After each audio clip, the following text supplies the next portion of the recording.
जब तुम्हारी निंदा होने लगे, प्रतिकूलता होने लगे, विपत्ति आने लगे, संकट सताने लगे, तो जान लेना कि तुम्हारी अध्यात्म की भूमिका उठने वाली है, पक्का। ये अध्यात्म की भूमिका उठना बहुत कठिन होता है। अध्यात्म का प्रवचन कर लेना बहुत सरल होता है, नहीं? हाँ, चमड़ी को चिकनी करके और अध्यात्म का प्रवचन करने में कोई कठिनता नहीं, लेकिन चमड़ी और दमड़ी का राग मिटा दे, फिर अध्यात्म की तरफ चले, ये किसी फक्कड़ महात्मा का कृपा पात्र ही होगा जो फकीर होगा, जिसने विश्व की समस्त भोग वासनाओं को रौंद करके अपने स्वरूप में स्थित हो गया। ऐसे महात्मा के संग के बिना अध्यात्म का रंग नहीं चढ़ सकता, और देखने को मिल रहा है। जब तक हमें अध्यात्म का परिचय नहीं है, तब तक कहीं भी हम राजी हो जाते हैं। अरे राजी होने को तो टाकीज के सामने देखो जाके, हजारों की भीड़ लगती, लाइन में खड़े होते हैं, पैसा देते हैं, और क्या देखने जाते हैं? झूठा तमाशा। उनको आप क्या कहोगे? ज्ञानी कहोगे? सत्संगी कहोगे?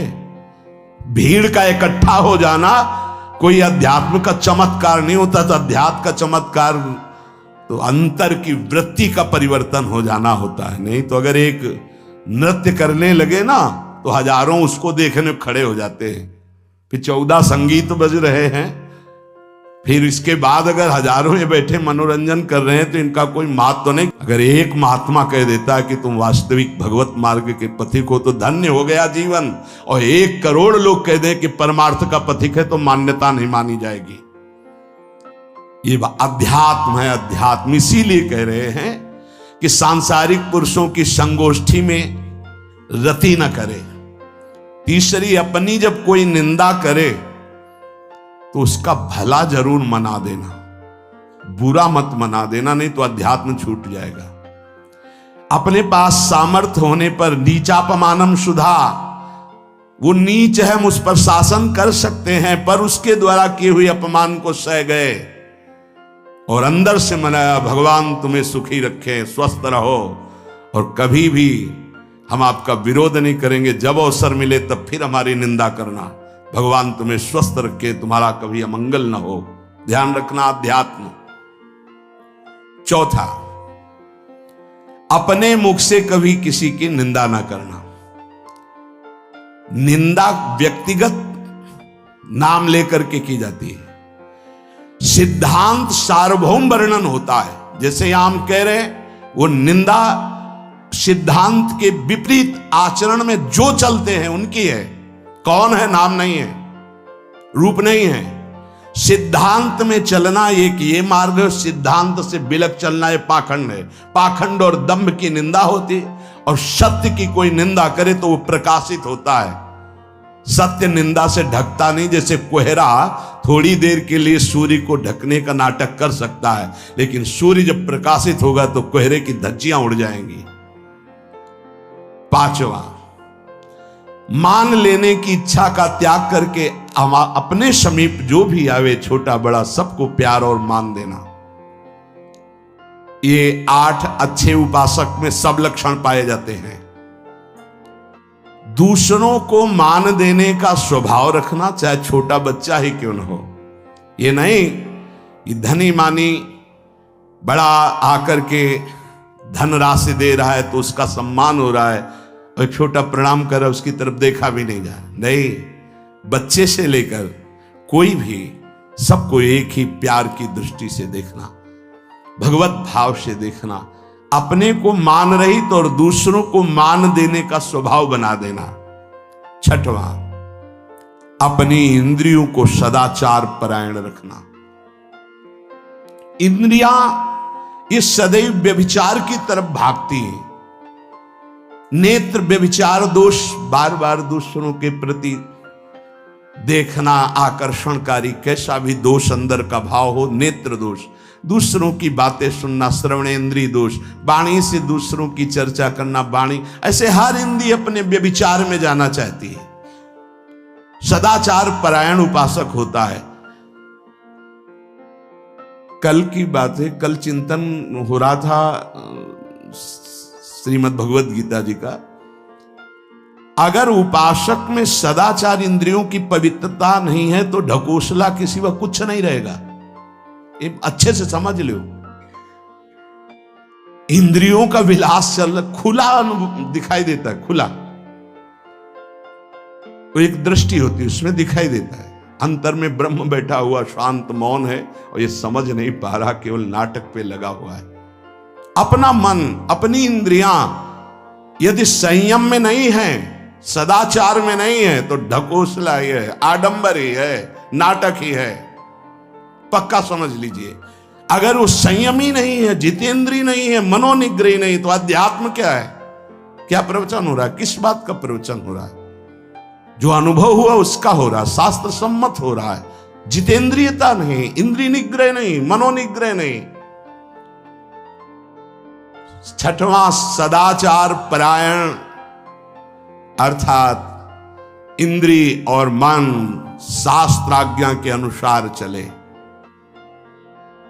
जिसका इंद्रिय मनोनिग्रह युक्त समय व्यतीत होता है भगवत चिंतन में, वो महापुरुष है। अभी वर्तमान में ही है, चिंता मत करो, स्थिति जागृत होने में देर नहीं। बंद रखो अपनी खिड़कियों को, कहीं माया की हवा ना घुस जाए। सच्ची सच्ची तुममें बहुत सामर्थ्य है, जागो। अगर झुक गए तो रौंद दिए जाओगे। एक एक बात अच्छे से समझ लो। मुस्कुरा के, प्रेम व्यवहार दिखा के, अपनापन करके फिर तुमको अधीन किया जाएगा। माया भगवती बहुत बलवती है। ऐसे करके फिर ऐसे प्रहार करती है, क्योंकि साधक बहुत प्रवीण है। ऐसे में अपने को बचा लेगा, लेकिन ऐसे में बचाना बहुत कठिन होता है। हमारी बात को समझ लेना, ऐसे में बचाना बहुत कठिन होता है, बहुत कठिन होता है। समर्पण का मिश, सेवा का मिश, अपनापन का मिश। हमारी इंद्रिय, हमारा मन बहुत धोखेबाज है। हमें कोई धोखा नहीं दे सकता। ये हमारा मन, हमारी इंद्रियां हमको धोखा देती है। साधु, साधक, परमार्थ पथिक, भक्त इस बात से परम सावधान। सदाचार और सरलता, संयम के साथ हमारा समय व्यतीत होना चाहिए। किसी के गवाही की जरूरत नहीं है, किसी के प्रमाण की जरूरत नहीं। आप खुद अपने हृदय की भूमिका को नाप लीजिएगा। कितनी ऊंचाई पर चढ़ रहे हो, आपको खुद अनुभव में समझ में आ जाएगा। जो इंद्रियों का गुलाम, मन के द्वारा भ्रष्ट आचरण करने वाला है, वो कुछ भी हो, कोई भी हो, कहीं भी हो, दुर्गति शब्द से ही संबंध है। जीते जी दुर्गति, फिर फांसी ऐसी लगे तेषम दुख न हो। सच्ची मानना, जब गलत हो जाता है आचरण, तो अपना मन अपने को कहता है नष्ट कर दो, ये जीवन किस काम का। होश में हमारे शब्दों को ध्यान से सुनना। जब इतना गलत हो जाता है तो अपना चेहरा अपने को पसंद नहीं आता, और अपना जीवन अपने को पसंद नहीं आता, और अपने अंदर से मन कहने लगता है नष्ट कर दो इस शरीर को। फिर वो जो आगे की लीलाएं होती है, अच्छा ऐसा हुआ, फांसी लगा ली, जहर खा लिया, ये कर लिया, वो कर लिया। वो इन्हीं इंद्रिय और मन की फिसलन को नहीं सह पाया। अच्छा, किसी महापुरुष का शासन नहीं था, नहीं, उस चूक में भी बचत हो जाती है। एक बहुत बड़े महापुरुष के समीप रहने वाले से चूक हो गई, तो उन्होंने अपने आसन के पास आसन लगवाया। सब साधुकों ने कहा कि बहुत बदनामी होगी, क्योंकि आपका नाम आगे है और वो आपके आश्रित है, ऐसा है किसी महापुरुष के। उन्होंने कहा तुम क्या समझते हो, ये भाया है, चूक हो गई, अब इसको कभी चूक नहीं होगी ऐसा बना देंगे, कभी त्रुटि नहीं होगी, इसको ऐसा बना देंगे। और वो फिर ब्रह्मावर्त बिठूर में रहे। बहुत अच्छे महात्मा हैं, अब भी हैं। अगर संत का शासन है और आपसे चूक भी हो जाती है तो ऐसा बना देंगे कि दोबारा चूक नहीं होगी। पर इंद्रिय और मन को छूट देकर मनमानी आचरण करने वाला कभी साधक नहीं हो सकता, पक्का। और आप सच्ची मानना, आपकी एक बार इंद्रिय मन छूट हो गई तो जिंदगी भर दबे रहोगे, दहाड़ने लायक नहीं रहोगे। माया तुम्हारे को सदैव कोसती रहेगी, तुम्हारा हृदय जलता रहेगा। ऐसा कैसे हो गया, ऐसा कैसे हो गया। जब ऊंचाई की तरफ सोचोगे तो सामने वो अगर प्रायश्चित करके मिटा दिया है तो बात है, नहीं तो वो कर्म सामने आ जाएगा। लगेगा नहीं हम इसी ऊंचाई लायक नहीं, हम इस ऊंचाई लायक। आपसे प्रार्थना कर रहे, अगर चूक हो गई हो तो उसको मिटा दो, नहीं आगे बढ़ने में बाधा पहुंचा देगा। अपने गुरुजनों से सलाह करके उसका प्रायश्चित कर लेना चाहिए। अगर गुरुजन कर दे जाओ कुछ नहीं तो कुछ नहीं, खत्म खेल, वो निपटा देंगे। वो करुणामय है, उनमें बड़ी सामर्थ्य है। पर छठवां सूत्र, सदाचार, संयम, जितेंद्रियता, मनोनिग्रह साधक में होना ही चाहिए। जो साधक एकांत में मनोरंजन करके अपने जीवन को नष्ट कर रहे हैं, अच्छा होता गृहस्थ धर्म में रहते, बाल बच्चे पैदा करके मेहनत करके धर्म पूर्वक कमाते और समाज की सेवा करते। यदि अखंड ब्रह्मचारी वैराग्य मार्ग के पथिक हो तो चूक ना होने पावे प्रार्थना करते हैं। इंद्रियों को शिथिल ना होने देना, मन को शिथिल मत होने देना, नहीं तो ऐसा बंधन ये बांध देते हैं कि बड़े बड़ों को सर झुकाकर चलना पड़ता है। रौंद देती है माया, ध्यान रखना, सर उठाने लायक नहीं रह जाता। अगर इंद्रिय जन्य भोगों का आकर्षण नष्ट कर दे तो अपना मन अपने को जलाता रहता, धिक्कार देता रहता। कैसे हो गया ऐसे? तो कैसे हो गया? कीन हो इस कबहू अभिमाना, सुख हो वंचा कृपा निधाना। कहीं अभिमान हो गया कि मैं ब्रह्मचारी हूं, मैं जितेंद्री हूं, मैं मनोनिग्रही हूं, तो ठाकुर जी ने दाना फेंक दिया, देख भला मनोनिग्रही है तो मत चुन। लेकिन कृपा पात्र साधक पुनः अपने आप को सावधान करके सदाचार में ही स्थित रहे। आज सदाचार को समझा ही नहीं जा रहा कि सदाचार है क्या। सातवां, किसी भी पद को साधक कभी स्वीकार न करे। समाज में बड़े पद मिलते हैं, यहां भगवत प्राप्ति की वार्ता हो रही। किसी भी पद, किसी भी सम्मान को स्वीकार न करें। ये सब उपाधियां हैं, अगर उपाधियां स्वीकार की तो उपद्रव शुरू हो जाएंगे। कोई उपाधि स्वीकार न करो तो इतने महान बन जाओगे कि पूरे विश्व में तुम ही होगे। ये भी बात याद कर लो। कोई भी छोटी मोटी उपाधि स्वीकार की तो उस महान को नहीं प्राप्त कर पाओगे।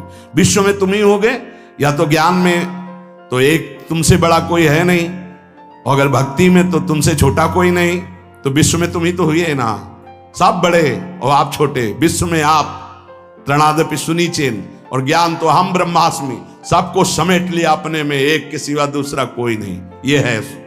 यह है उपाधि रहित महापुरुष की स्थिति। कोई उपाधि स्वीकार न।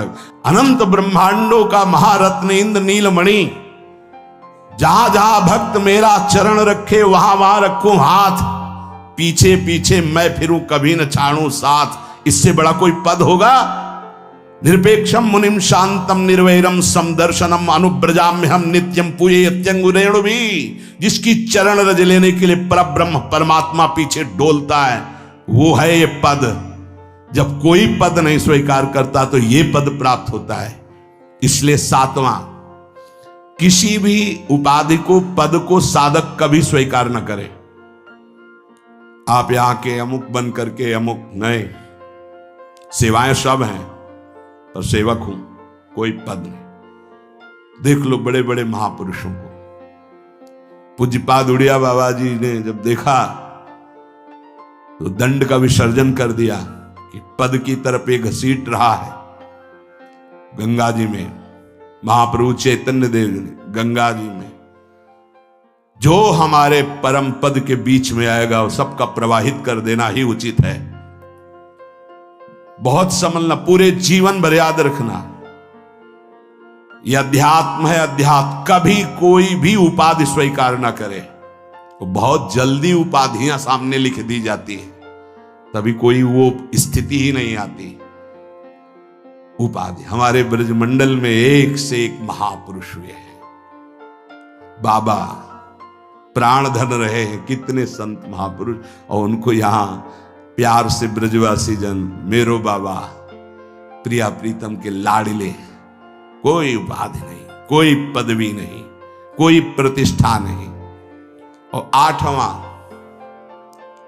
ये आखिरी, किसी भी परिस्थिति में अपने आराध्य देव का चिंतन ना छूटने पावे, पूर्णता। ये तभी हो सकता है जिसके जीवन में ये तीन बातें हैं। आखिरी वाली बात, किसी भी परिस्थिति में अपने लक्ष्य का चिंतन न छूटने पावे। ये तीन बातें जिसके जीवन में हैं तो ये आखिरी बात पूर्ण होगी। आखिरी और पहली दो बहुत जोर की बात थी। पहली थी किसी संत महापुरुष का शासन,